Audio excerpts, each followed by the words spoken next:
your thoughts on that. I'll start on that. Awesome night planned for those three guys. You have Tyson Wheeler, Catino Mobley, and Antonio Reynolds-Dean, all three guys with historic resumes while here at URI. Post-URI, all have done tremendous things, not only with the game, personally, professionally, and their families, but all three really, really worthy guys to go into the honoring process. Tyson, statistically, there's not a more impactful player in the history maybe of the school. He was the leading scorer, leading assists, leading threes, leading steals before he all left. And I think it just speaks volumes of his accolades while he was here, what an instrumental piece he was during his era.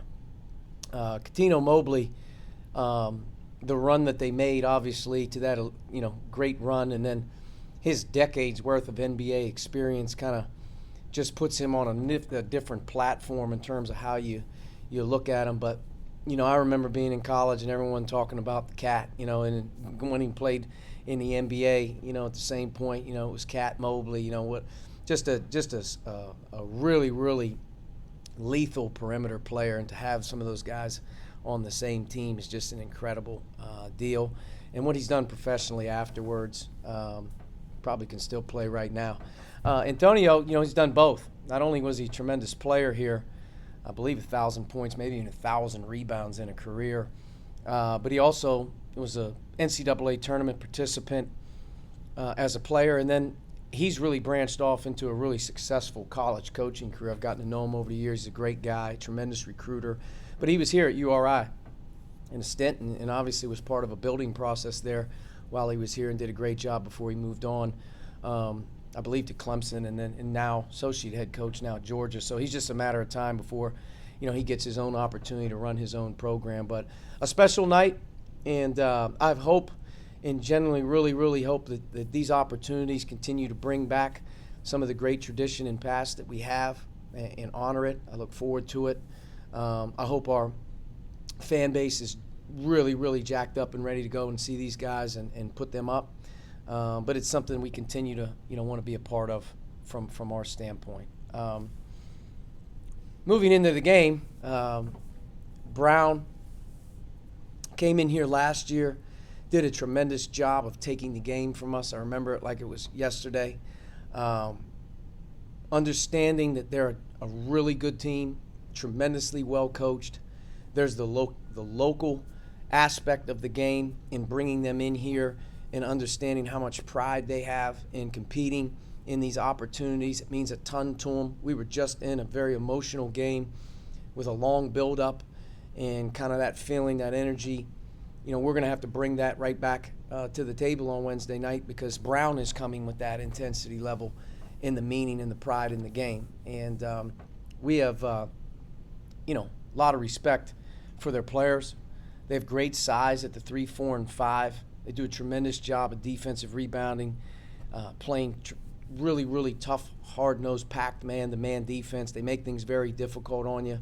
From an offensive perspective, they have one of the best players in college basketball, averaging 20 a game in Lilly. He's a three-point lethal guy off the bounce, scores off the dribble, scores off step backs, can get going at any point in time, and really has had moments this season where he single-handedly has really carried them, as they continue to, build their team and they continue to grow into the rest of their season. They do a really good job, and they're organized in getting other guys the ball in good spots, and do a good job in the post. They run good stuff, and they're very, very hard cover, and going to be a very difficult game for us. And we fully anticipate having to be at our very best and better than we've been in our last however many games. We got to keep getting better. And when the competition level and teams continue to improve, and you're getting into the start of that heart of December, you want to start playing your best basketball and start to show some real gradual, leaps and bounds in your improvement. And we have to make up some ground here in the next 72 hours before we tip and be better in certain areas than we've been. And we know it's a good opportunity for us. What stands out to you about specifically the Rhode Island college basketball community and the rivalries that it has? It's a tremendous area. Southern New England, New England in general, great players, great programs, and great coaches. When it comes to URI, Providence, Bryant, Brown, you have very well-schooled programs, you have tradition-based programs, and you have very, very good players. And they're all in a very, very close proximity. And when you look at Brown and their program under Mike, they have been clawing and climbing and just, desperately improving year in and year out to climb that Ivy ladder. It's not an easy thing to do in that league. I would say the Ivy this year is as good as maybe a lot of leagues out there with what they have going on. I can actually see the Ivy getting 2 teams in the NCAA tournament when it's all said and done. So to crack that top 4 and what their quest has been, man, they've been on a nice trajectory, and they've been right there. And I feel like this team that they have this year will do just the same. Will compete for an upper Ivy level opportunity. They have good players, and so for us to be able to play the game, there's a rivalry aspect of it, there's the local aspect of it, and there's a pride thing involved in understanding you have to be ready for these type of games. And I think last year, by evidence of them coming in here and beating us, in my opinion, was just a stamp on how you have to really, really take pride in these opportunities. And we just came off an emotional one, and we're going to get another one on Wednesday. We're spoiled now with technology. We can watch pretty much any team whenever we want, whatever conference they're in. 1998, we didn't have that luxury, not even in the NCAA tournament. No. So I wonder just how much you might have seen that group play together, Tyson, Cat, and Antonio, and those guys. Well, you have to understand it's right around my era as a player. Right. So I'm a 1997, 98 freshman. Yep. So my college career, my high school career going into those years was understanding UMass, Temple, and to watch URI at that time when the Atlantic 10 was a really powerful league with NBA players and great coaches, to watch them trump over that era and get to the top was truly, truly impressive. Tyson was one of the guys as a smaller guard in college basketball that you admire. You always watch. When I grew up and played, there were guys in the Atlantic 10 that I played against, summer ball, camp ball, whatever it may have been. Never him, but like the St. Bonaventure guards. I remember Tim Wynn. I remember the guards at Temple. I remember the UMass guards at the same time. So I knew all those guys, and Tyson was always a guy that was spectacular. He was super fast. He had that pull up, that lefty pull up on a dime. He was on a dime shooter, but he had a phenomenal career. Cat, he even transcended that a little further because of his NBA career and what he did, and I think he's resounding with his run in the NCAA tournament, parlayed that into that brand that he has. So guys were popular players. At the time, like you said, it wasn't ESPN Plus, 2, Deuce, whatever it was. It was like when you caught an Atlantic 10 game, it was usually UMass or Temple. But if you really think about it, in that time, that era, Rhode Island was as good as any of them. And Antonio, his career speaks for itself, production-wise, phenomenal. He was that traditional, typical Atlantic 10 deluxe guy that maybe a little small for the big boys, but when he played against them, he was better, played bigger than he really was. So historic numbers, though. All those guys, historic numbers. I mean, when you really kind of look at their career and what they did, not only just statistically, but winning. And I think as you're the coach of this program, you have to take tremendous amount of pride and respect on what guys have done and while they're here.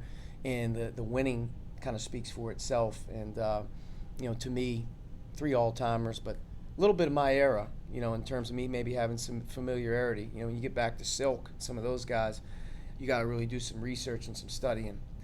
I have an eye, kind of like a little bit of an eye's vision of those guys, knowing who they were, at that time. In terms of recruiting, player development, you could say that Tyson and Antonio ended up here because they were a little too small. Yeah. And Cat ended up here because he was an academic Yep. risk off the floor.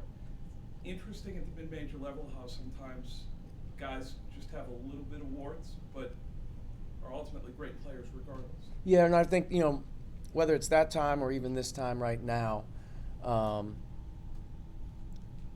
not only development, but their competitive spirit, who they were as players, whether I was coaching at Dayton in the Atlantic 10 or whether those guys are playing at UR. This place has been, the league has been littered with phenomenal players. It just really has. And if you study the league in general from the Atlantic 10, tremendous players. National Players of the Year, NBA players, statistically guys that have done incredible things, whether it's Jameer Nelson, Delonte West, David West, Marcus Camby, Tyson Wheeler. You start to go down, each program has had its blips of guys, like you just said, that say, where'd they come from? How'd they get there? Where did these guys come from? And basketball's a unique game, man. And there's so many good players out there, and really what you need is opportunity. And I think the Atlantic 10 speaks volumes about those under-the-radar, chip-on-your-shoulder guys that come into this league year in and year out, and they develop a little bit because they play in school longer. Especially in the early days, you were 4-year players in the Atlantic 10. You had to deal with those guys for long periods of time, so they got better. And you're right. The Atlantic 10 is renowned for those guys that come out of the woodwork, and come out of nowhere. Might be a bit of a home game for Tyson because he's on the other staff. Is that going to be a strange dynamic? Tyson's a great guy. He's got a great family, and think about him a lot, to be honest with you. He's dealing with a lot with his family situation, so to be on a bench in college basketball, sometimes you look over there and you're like, God, sometimes this stuff even worth stressing over, and for him, I hope it feels good to be back. Obviously, he's got a job to do, and I know he wants to win the game, and, his family will be at the game and all that stuff. So, it's a homecoming for him, and I want him to enjoy it. Once the game tips up, I'm sure he'll move into that mode of being who he is for Brown. And I think when we jump up, we're going to try and do our part. But at the same time, him being on the other side of the bench is a little bit unique, and I'm sure he'll go through a lot of emotions as he thinks back about his time here. But I'm also sure when the jump ball goes up that he'll move towards doing what he has to do to be successful for Brown. Any final questions for Coach? Yep. In terms of your team, the second half against Providence, stringing 2 halves together, is that an emphasis? Yeah, number one, the game was really hard fought. It was a really hard-fought game. I think that the game was as physical as any game we've been in this year. I thought we challenged things at the rim better than we have all year. I thought we were better in certain areas. We were a physical team in the game, and in that environment, the competitive spirit that we had and the will that we had in terms of being able to play the right way for most of the time was good.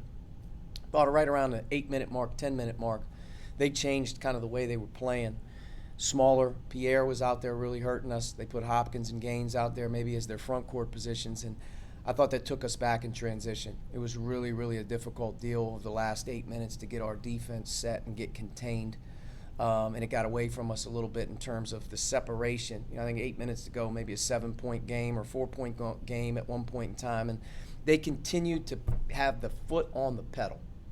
And I think for us as a team that aspires to be better, I think it's a noticeable deal that we have got to be able to sustain what we're trying to do longer and do it through adverse circumstances. The best of the best do what they do. They may bend a little bit, but they don't break. And I thought we battled hard. I thought we bended at some point in times during the game, but we were right there. And I thought eventually they snapped us with their transition attack, their pace, their overall just keep coming downhill on us in transition. It was a major letdown in the last 6-7 minutes to be able to get that thing contained. We couldn't do it, and difficult as well. It's not an easy job to do, but I will say I think we're a far cry from where we were 3 weeks ago. I think we're a far cry from where we were a week and a half ago, and if you're evaluating where we're trying to go, the improvement is the important thing, and we have to take Providence. We have to eat it, and we have to really digest getting better in certain areas, and we have to show that on Wednesday, because I think Wednesday will be a very similar deal. You have to be getting better game in and game out, and I felt like we answered the bell in terms of toughness, readiness. We didn't answer the bell in sustaining things over the long haul, and we've got to do a better job of that, in particular when you're playing against the best. And I think that Providence is one of the better teams in the country right now. I think they've showed that. And I also think in that environment on Saturday night, you're going to really have to be good at certain areas. And we were at times, but we weren't probably at the most critical time, which is, you know, when winning really matters, that last 8 minutes, 6 minutes, 4 minutes, we weren't able to keep it in striking distance enough. And I also think free throws play a role. You know, our team is like really struggling at the foul line right now, and I don't want to be that guy to, you know, go ahead and put more pressure on us, but we better make some free throws. We work on them extensively, year round, and our team is a better free throw shooting team, and we need to lock in there because when you're on the road, you go, I think 7 for 15 or whatever, man. Every point matters for our group, and we've got to get that turned around a little bit on the positive side at the foul line, because it's going to be the difference between winning close games and not throughout the course of the rest of the season. I felt like if we could have made some more free throws on Saturday, I would have really helped us as well. But that's been a theme all season. And, you know, I'm not going to put more pressure on a team who can't make them right now. Like, we can miss more. I guess that's what it is. But, like, we got to do a better job in that area and take more pride in that area, too. It's something that's really, really important for what we're doing.